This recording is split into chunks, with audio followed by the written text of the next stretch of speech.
Hey guys, welcome to this video. Thank you for tuning in and sharing in this now moment with myself and with one another. If you haven't seen these videos before, welcome back if you have. My intention is unity and oneness and the highest levels of love light. I just want to go into a little share, so I'm just going to roll right into it.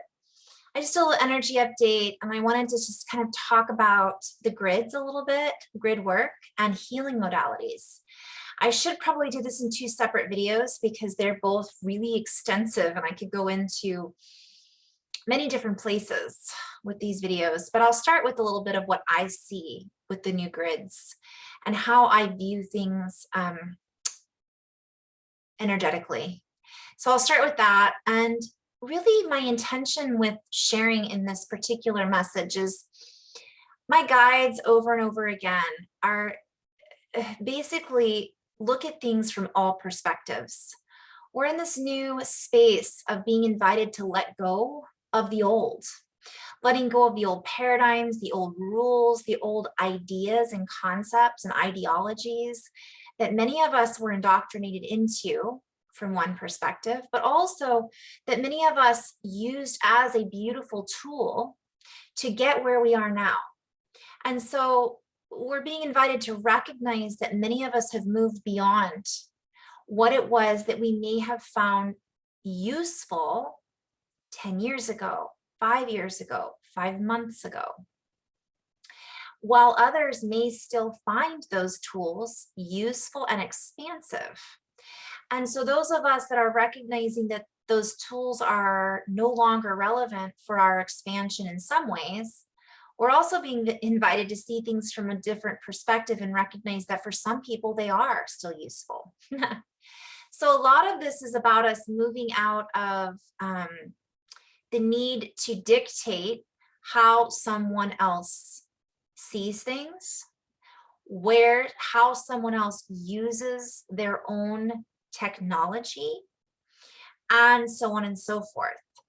The more open-hearted and open-minded we are, the more free-form we are, the less we are stuck in a particular ideology. So some of us have created our own modalities, and some of us are utilizing certain older modalities. And there is this kind of thing going on with some people, and I don't know what to label it as, but we could call it a limiting belief system. And that means to me, from my perspective, what do I believe in that would limit someone else's self-expression, creativity, or expansion? And the answer that I get to that is any belief that I hold as the only belief that is right would fall into that category. So that's what I keep getting invited to look at over and over again. I want to start with what I'm seeing in the grids. So I see us as connection points and nodes on a crystal lattice work. If you look at a crystal, I would invite you guys to look this up. Go on Wikipedia or whatever you want to look up and look at a lattice work of a crystal. Essentially, it looks like nodes, circles, and lines that connect each of the circles, each of the dots. Each of us are a connection point on this lattice work and grid system on the earth. And in essence, from my perspective, that makes us the grid. We are creating from our just being here. Whether we're doing it consciously or unconsciously, that's what we're doing. We're co-creating together. And this is all, again, from my own perspective. And this doesn't mean that my perspective and what I'm sharing is right, nor does it mean it's wrong. It just is. It is my perspective. So this is something else I've been invited to look at when I listen to someone else. I might feel in resonance with it. I might feel in resistance to it. I might feel it is true, and I might feel that it is not true for me.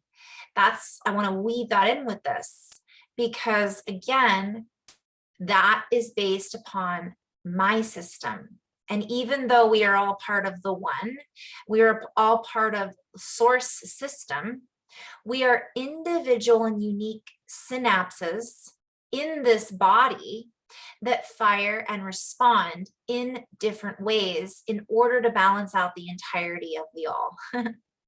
So this means that if every single synapse or node only has a certain way of operating, a certain system, a certain memory, then it would be the same and all across the board, the motherboard, the computer, the system, the channels of life. And therefore, there would not be the uniqueness and diversity that we are as a human collective.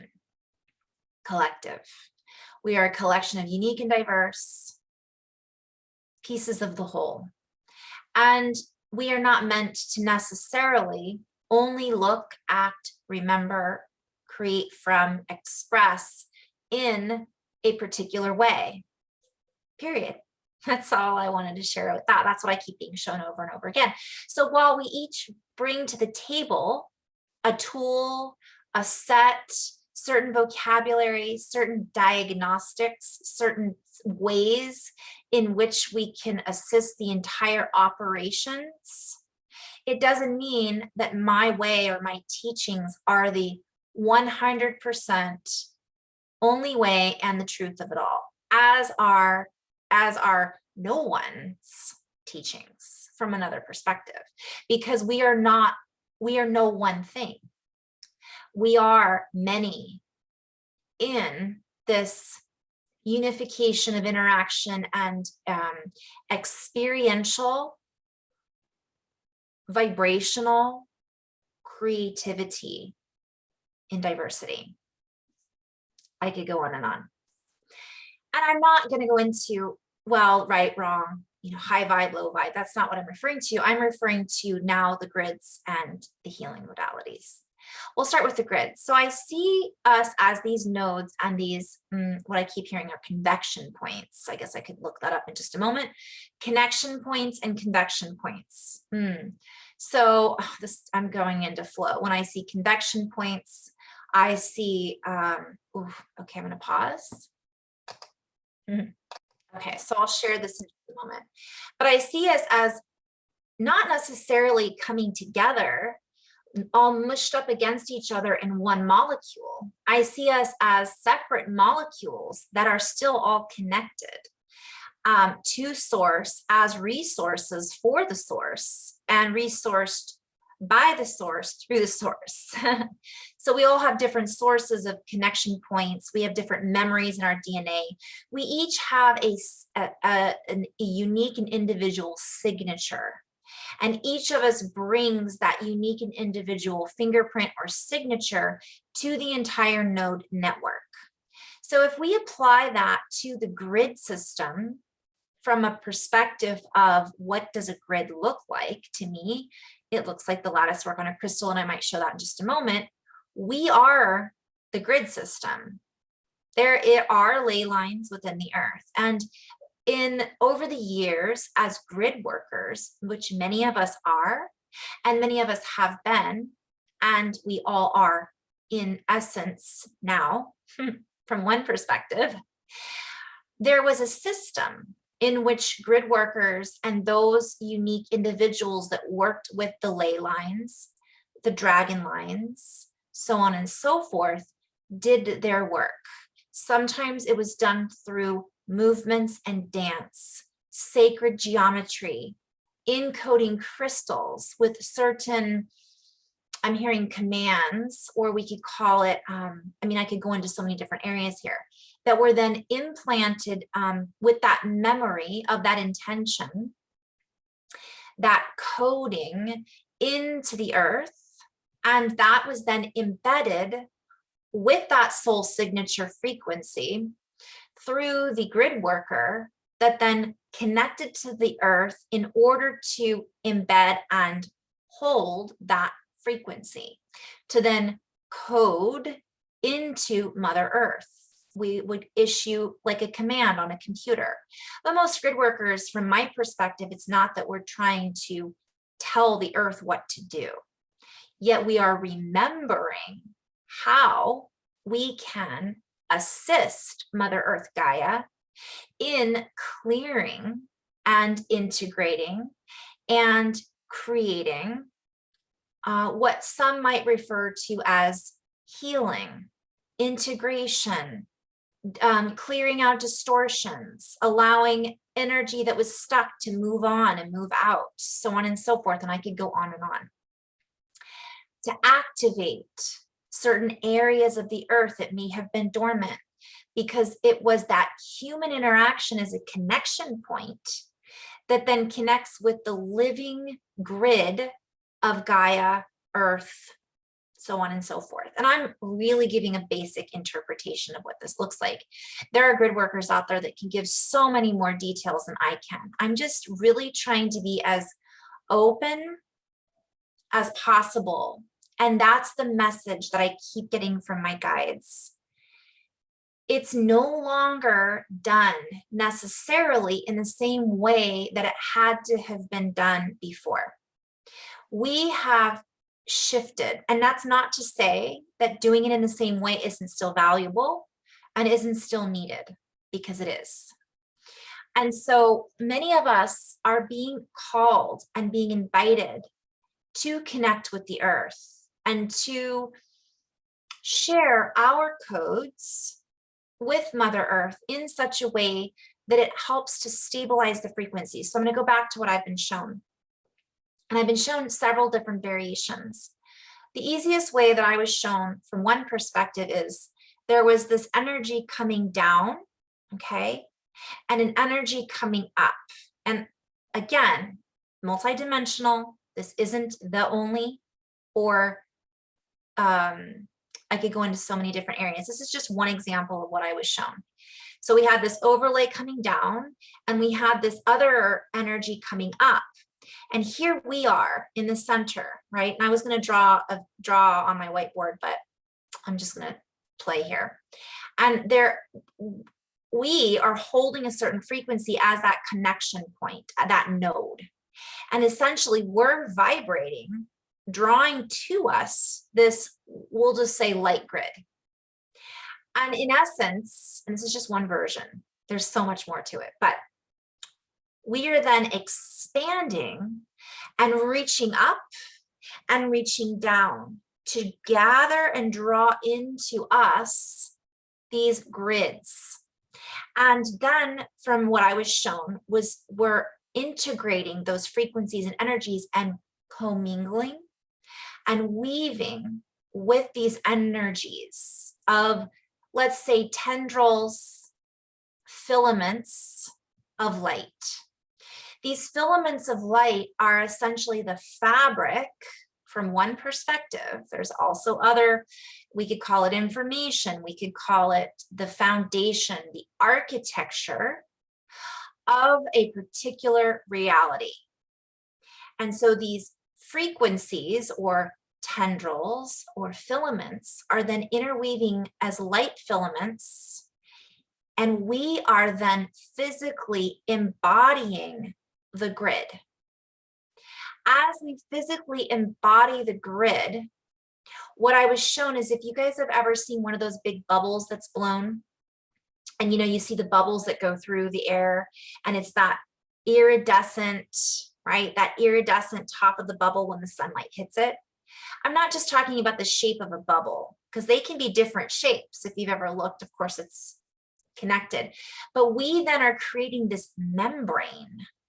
Literally, it's plant words, this membrane of interconnected synapses, information, molecular, what was the word that was coming through the other day? I'll have to think of it in just a minute. I'm going to share this. Of course, as soon as I went to look it up, I remembered it. Molecular convergence. So I was shown that we're creating this molecular convergence, and then this grid, which is etheric from one perspective, but it becomes physical because we are physically holding it creating it and interacting with it. And through our collective intention of being aware of this as grid workers, from one perspective, if we want to label ourselves as such, this can actually accentuate our interaction with the grids, making us more conscious and conscientious of how we are choosing to represent ourselves, how we are choosing to connect with Mother Nature, how we are choosing to connect with the elements and with one another. So this then stabilizes the new blueprints and architecture, or filaments, if you will, to then overlay and interact and essentially stabilize the new earth or the new realities or a higher dimension, whatever we want to label it as, because I see it as so many different things. Okay, again, this is just my vision.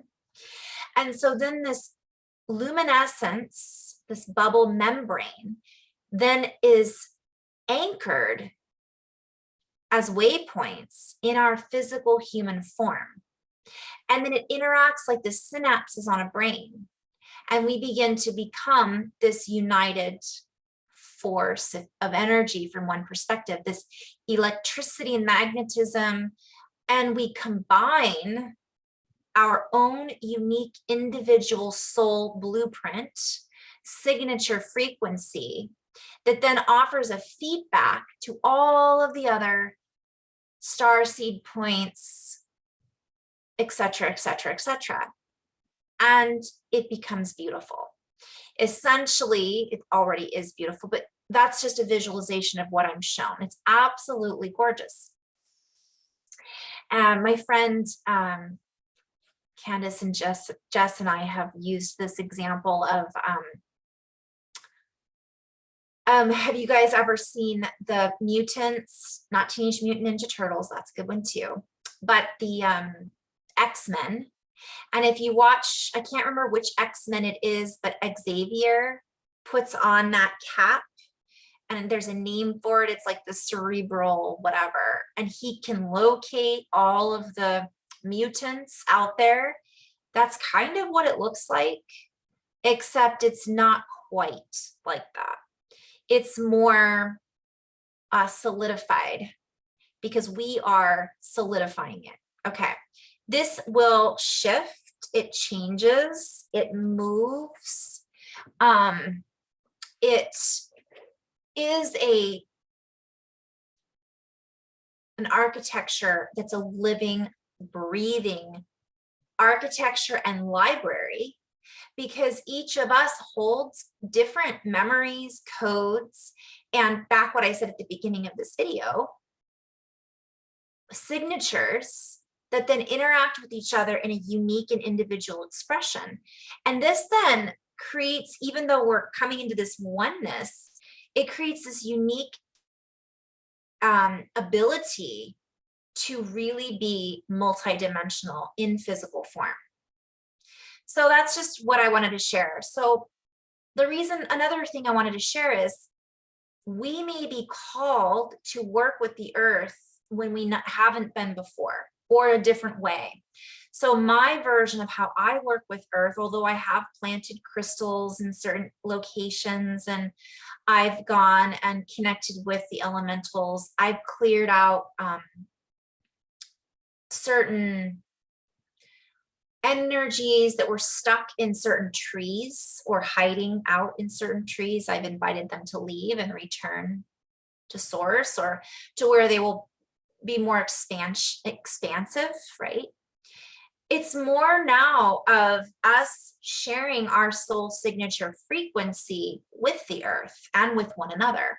So when we create our own mobility, and I'll come back to that in just a moment, we then are becoming the creators rather than creating the way that someone else taught us. Okay, now I know there's going to be some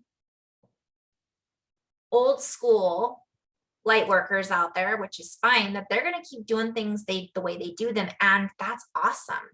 And they're teaching wonderful things. And I think that's so important. I feel the importance of that, holding the tradition and the ancestral stories as the shamans did, passing it from generation to generation. However, in addition to that, I see a whole new group of grid workers who do it in a completely different way. And so this new group of grid workers are remembering how they did it, perhaps in a different version of Earth, or from Atlantis, or from Lemuria, or from Andromeda. And they're combining those things because we are now accessing our multidimensionality, and we are choosing what we're bringing through and birthing in our own creativity and creation cycle, if that makes sense. So it's not that we're recycling old energy. Many of us have done the work, we've cleared, we've integrated, and now we are finding that that combination has accessed and opened a combination lock that then has broken a seal, if you will. I'm laughing at that because of some synchronicities this week from some sisters of mine. And within that seal holds the documents that then say, hey, guess what? This is helpful in addition to what you've already been doing, right? And I think of Doctor Strange a lot. I always refer to Marvel Comics because it's so, right? But he was opening all these different books, and some of them weren't ready to be opened, right? Some of the things, but now it's time. And so many of us are remembering how we did this before, but we're doing it not how we did it before. And we're combining the tools, we're combining our own energy, and we're creating a brand new way of interacting from one perspective, because we're not in Atlantis. We're not that same person. And we're also no longer who we were 10 years ago as a grid worker, as an artist, as a dancer, whatever it might be. So now we're combining those tools, and we're not necessarily locked into one particular way of doing things. Now, I share this because, yes, there is the concept that there is a certain way to do things, and if you don't do things right, you're going to be opening a portal, and that's going to do this, and that's going to do that. So I would say to that, while that is true and holds an amount of truth to it, if we are operating from our hearts and we are harmonizing in such a way that we are the change we want to see in the world, we're not in a place of ego, meaning I'm going to do this because I want a power trip. I want to create this portal so that this person has to do what I want them to do, right? I want this outcome. I want this person to take over as leader. I want this particular system to go away, therefore I'm going to create. That's not what I'm referring to. And that would be working with certain frequencies and energies that are trauma-based, ego-based, therefore the old paradigm that in actuality we're trying from a human standpoint to try to get rid of. So this has to be done, let me rephrase that, doesn't have to be done any particular way. But if we are beginning to be the embodiment of the new human, then that will no longer be part of our reality. That will no longer be part of our need. We will not feel the need to be, gosh, I saw so much chained to that version of reality. We will not necessarily be attached to a particular outcome. We are just here as living, breathing light channels, as crystals, to be operating from the most organic sense of love and creating these frequencies of sacred neutral. And when we come into that space, the movements, the words, the energies naturally are pulled up and pulled down and created from within our very essence. And it becomes a beautiful organic union in that moment with the grid as the grid. And then we can intend perhaps to anchor those frequencies wherever we may be. From my perspective, that is one version of the new grid work. Also, we may be called to dance in a certain way. I was reminded of the movie OA, and I can't remember, something angel. Anyways, but they had these dance movements that they did together that then essentially created a portal. And that's what a grid worker does oftentimes, is they're creating a portal. We're doing it through a network. So that's something to keep in mind as well. And so I have, and I'll do videos perhaps someday with this, I'm guided to do certain symbols and connect with the earth, right? But when I'm doing it, I'm not in a place of fear, like, uh-oh, what am I doing? I know because I'm in my own stability, I'm in my heart, and I feel it to my core that what I'm doing, and I'm not in a place of, in that moment of, and ego isn't even the right word. The word just escapes me sometimes, but it's beyond all of that. It's just a pure connection to Mother Earth. That's it. And as I open my heart and just allow my soul signature to come forward and to come through, I'm not necessarily calling in energies or beings or entities. I am just, I am. And when that happens, and by the way, some people might, some people may not, you know, it doesn't matter. I'm just sharing my own way. Sometimes I do feel the grandmother energies come in. Sometimes I do feel the elementals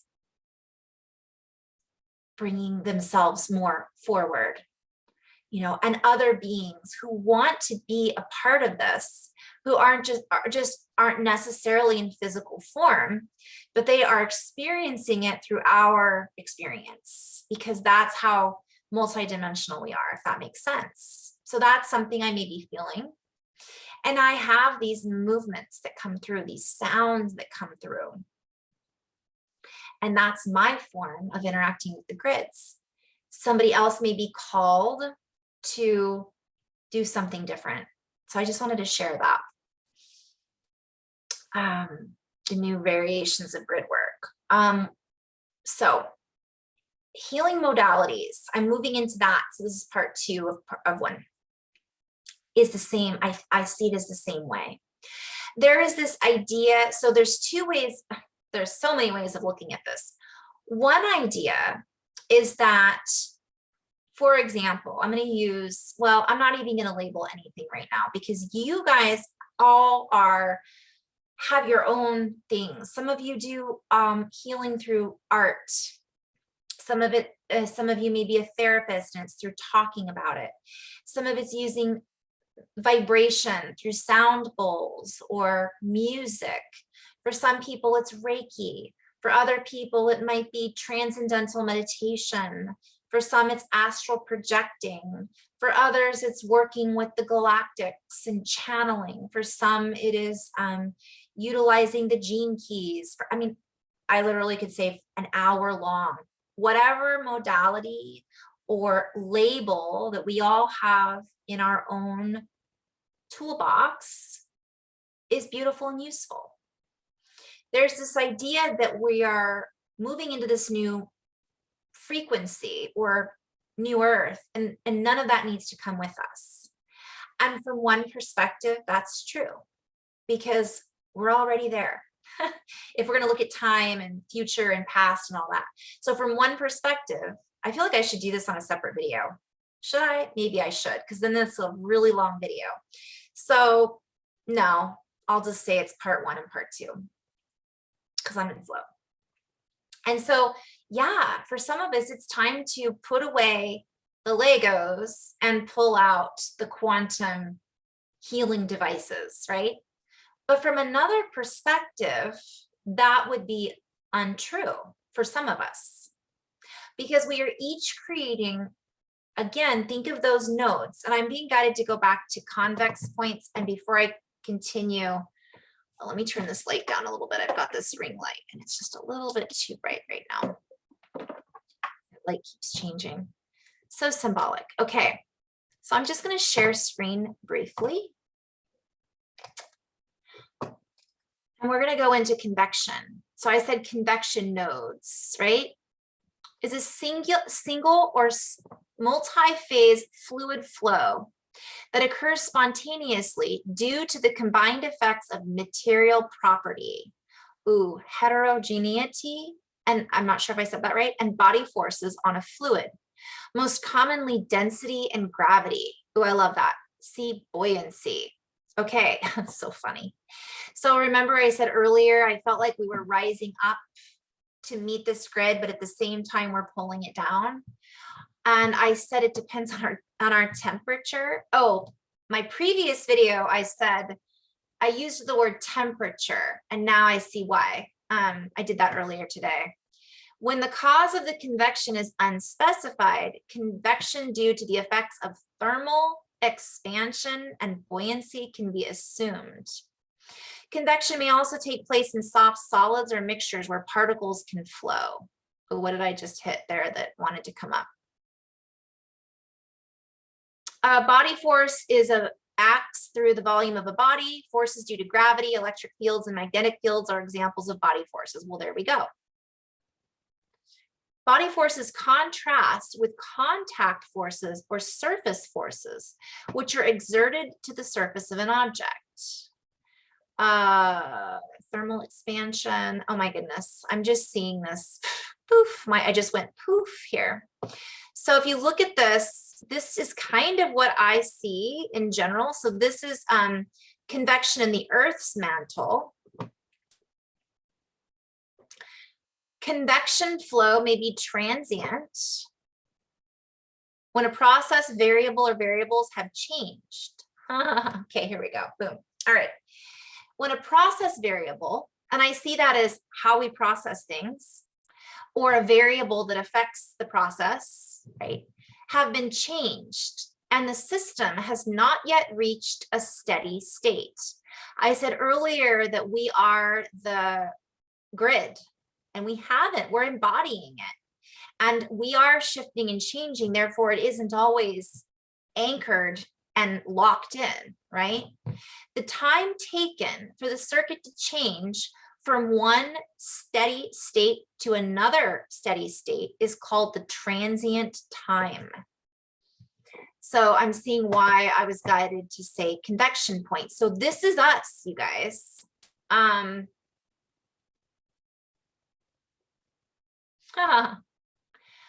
this is cool. This is a fictitious body force. A fictitious force is a force that appears to act on a mass whose motion is described using a non-inertial frame of reference, such as accelerating or rotating time of reference. Okay, I'm gonna have to go into this a little deeper, obviously. So I'm sharing this because this is what I'm seeing in reference to the grids. This is also in reference to me seeing it in healing modalities. Okay, so I feel guided just to say briefly before I continue and talk about the, so what I'm gonna look up is crystal. If I look up a crystal lattice, I'm gonna go into what it looks like. And many of you guys already know this, but if you just found my video and you're like, what the heck is she talking about? I will show you just briefly. So there we go. This is what it looks like, right? This is what we're creating from one perspective. And I could go into so many different, but it's more like this. These are the nodes, these points on the crystal, right? Planes and directions. I mean, there's so many ways that we could look at this, where the bubbles, where the spheres. I'm just going through each of these. I mean, that's what I see all of the time. So I'm seeing us as being this,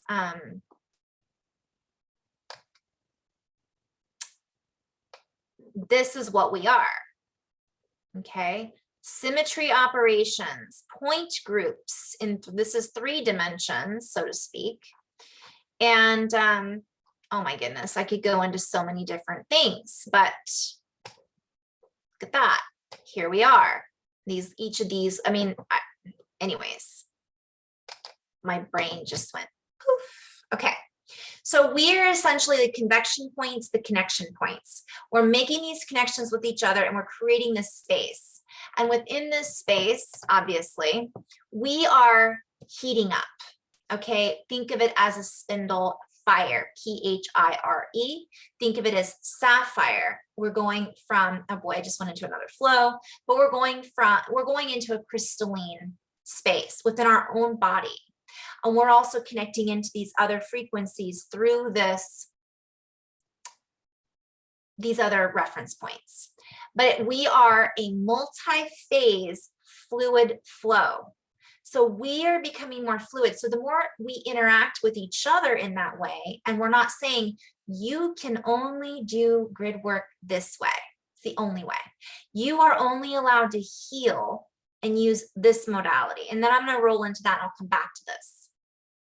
So what I've been seeing a lot of is that in the community of saying, I just listed all those healing modalities. They're no longer valid. We're going to use med beds now.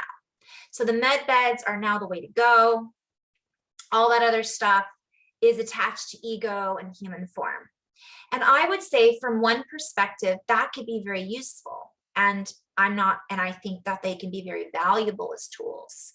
We could use crystals as tools. Some people say, well, crystals are no longer useful. We should be using these higher dimensional technologies. And what I would say is, based on whose facts, based on whose perception of reality, based on which dimensional perspective, right? So we're all still operating with our own signatures. And for some people, that may be not what they're going to most attune to.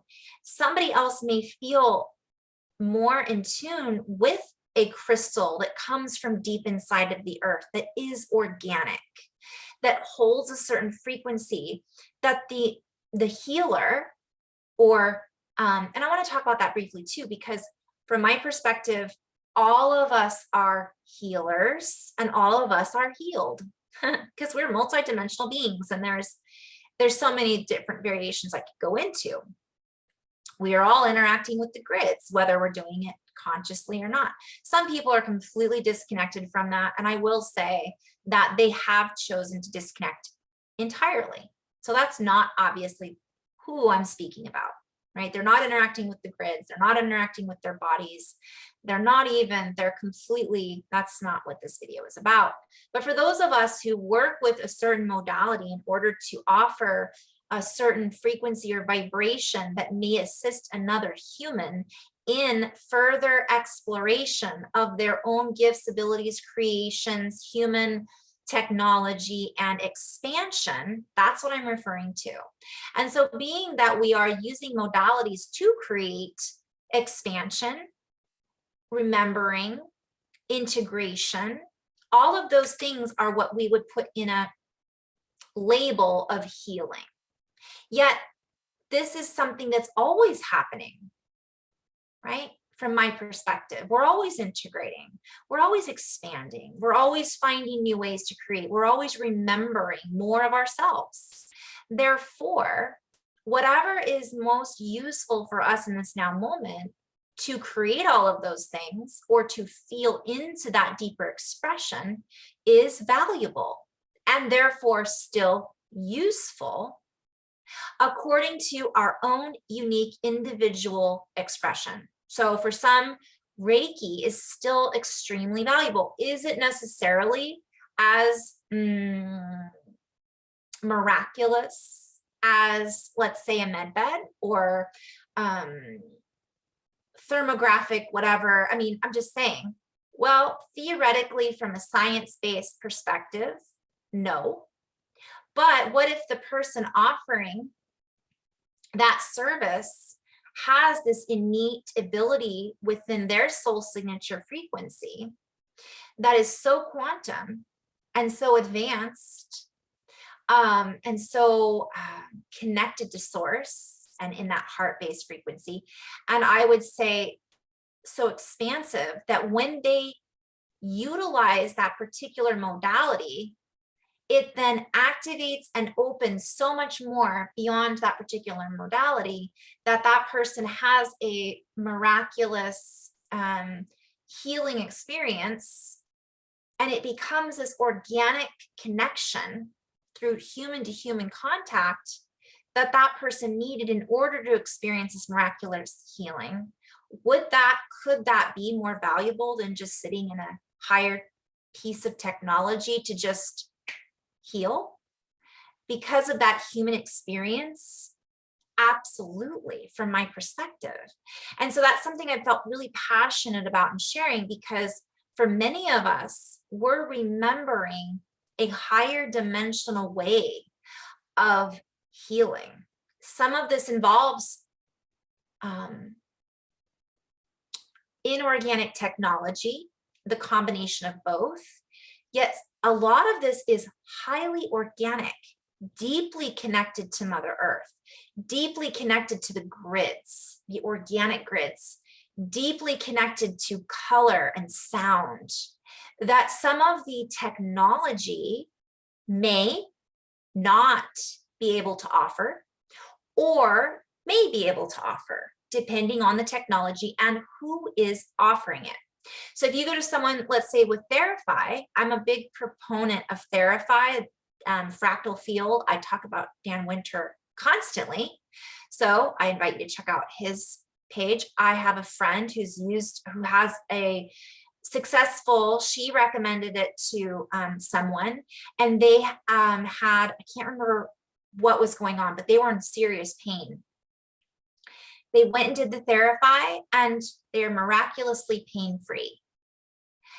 I would also venture to say that many of the people that offer Therify are also offering a certain frequency and vibration in which it's providing a space for that person to even expand more into the healing experience. So my point also in this side little bar is that sometimes it's not just about being healed.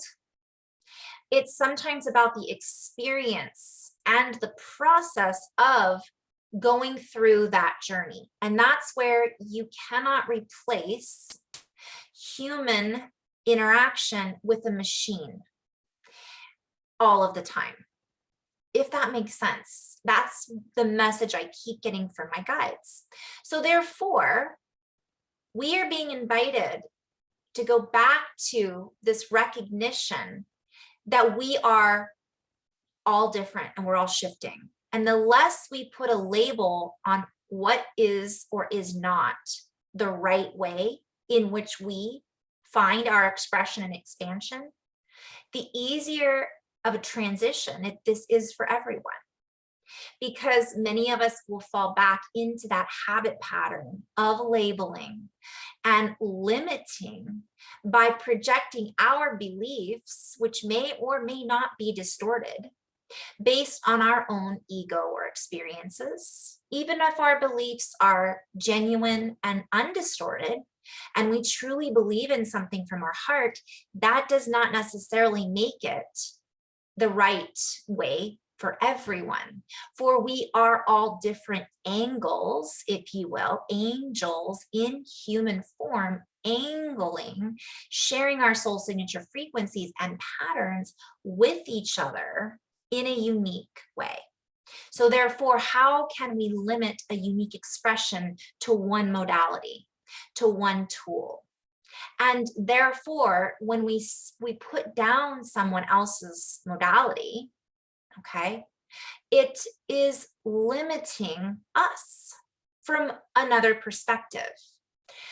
I do feel that many of those old modalities may begin to become obsolete or phase out, but not necessarily because they're not useful. From my perspective, they gifted the individual utilizing them with the opportunity to remember more. And many of us, I'm going to end on this note, are remembering more. And so that interaction with the human as these nodes and convection points, which then interact with Earth, which then raise the frequency to Schumann resonance, which we're deeply connected to. It's all connected. If Earth's Schumann resonance is going up, it's in part because we as a collective are lifting and expanding.